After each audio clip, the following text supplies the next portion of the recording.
안녕하십니까, 박사입니다. 짱여우샤 실각 사건이 아주 시끄럽습니다.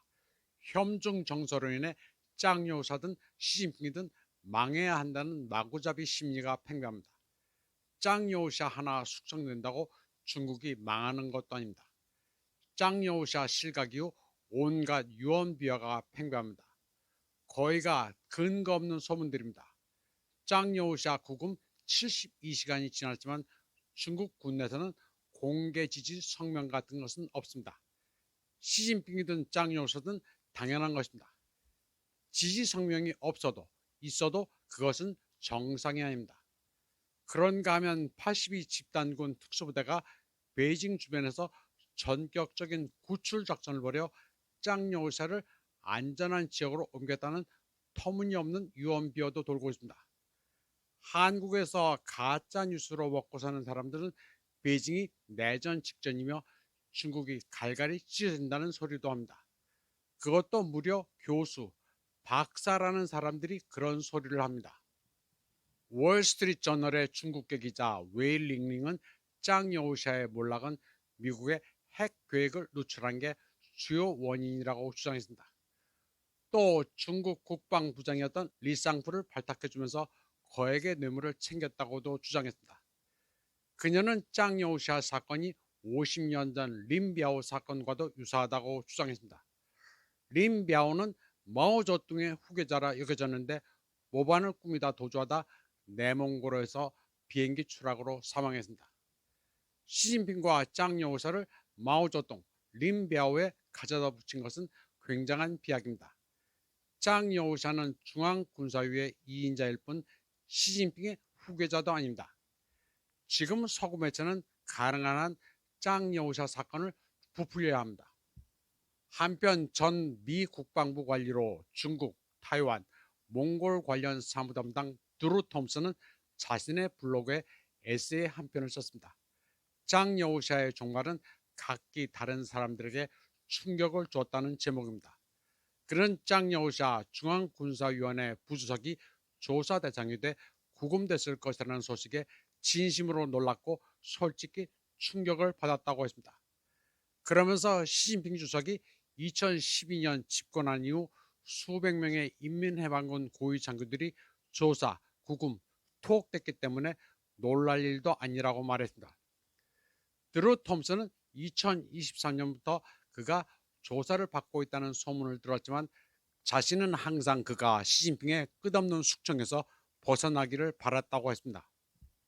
짱여우샤는 5년 동안 막대한 예산이 투입되고 상당한 뇌물이 오가는 인민해방군 조달 사업을 책임졌다면서 인민해방군 장교들은 계급과 직책의 잠재적 수익성에 따라 차등적으로 상급자에게 승진을 위한 뇌물을 주는 것으로 알려져 있다고 적었습니다. 장 씨의 전임자와 후임자 모두 부패 혐의로 처벌받았다고 했습니다.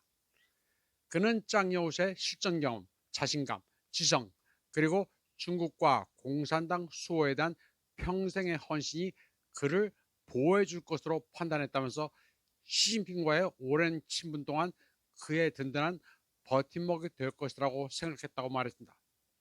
심지어 두 사람의 아버지들도 친구 사이였고 그의 능력과 시진핑과의 관계 때문에 일부 재정적 부정행위는 눈감아 줄 것으로 생각했다고 말했습니다. 드루 톰슨은 짱여우샤가 2012년 5월 당시 미 국방장관이었던 레온 파네타의 초청으로 량광래 국방부장이 이끄는 대표단 일원으로 미국을 일주일간 방문했다고 회고했습니다. 당시 선양 군구 사령관이었던 짱여우샤는 10여 명과 장성들과 함께 대표단에 참여했습니다. 드루 톰슨은 중국 대표단과 동행해 펜타곤 회의와 동부, 서부 해안의 군사기지 시찰에 참여했습니다. 그 출장에서 드루 톰슨은 짱여우샤를 알게 됐는데 무척이나 인상 깊었다고 회고했습니다. 드루 톰슨은 짱여우샤가 실전 경험에다 겸손하고 교육 수준이 높으며 직관력이 뛰어났다고 평가했습니다. 그는 미국과 중국의 안정적인 군사관계와 양안 안정을 위해 짱여우샤가 중앙군사위원회 2인자 자리를 유지하고 시진핑의 최측근 군사고문도로 남기를 바랐다고 말했습니다. 그는 짱여우샤가 현역 인민해방군 장교 중 인민해방군의 군사력, 특히 약점과 군사 충돌의 인명피해에 대해 시진핑에게 가장 객관적이고 정확한 조언을 해줄 수 있는 유일한 인물로 생각했다고 했습니다. 미국과 타이완의 군사력을 객관적으로 평가하고 타이완 점령 작전의 군사적 위험과 비용을 시진핑에게 설명할 수 있을 인물이라고 평가했습니다. 짱여우샤가 아닌 전투 경험이 없는 아첨꾼은 시진핑이 듣고 싶어하는 말만 할 수밖에 없었을 것이라고 했습니다. 그는 미국의 억지 전략이 효과적이려면 시진핑 주석 주변에 객관적인 조언을 해줄 유능한 장군들이 있어야 한다면서 현재 중앙군사위원회에 남은 유일한 장군은 정치위원 출신인 짱성민이라고 말했습니다. 드루 톰슨은 시진핑 주석이 1인 위원회 조언을 받고 100만 명 규모의 군대를 치유하려 한다는 점에서 발생하는 통치와 작전상의 위험을 차치하더라도 짱여우샤가 아니면 5.8의 위험이 커진다고 말했습니다. 걱정도 팔자입니다. 드루 톰슨이 왜 그런 주제넘은 걱정을 하는지 모르겠습니다. 그는 미중 관계에 관련된 일에 종사해온 자신에게 짱여우샤에 대한 조사와 구금은 너무 실망스럽다고 말했습니다. 드루 톰슨은 또 2023년 10월 베이징 샹산 포럼에 참석하다 실종된 사우스 차이나 모닝 포스트 기자 미니 찬 얘기도 했습니다. 그는 미니 찬과 정기적으로 연락을 주고받았다고 회고했습니다.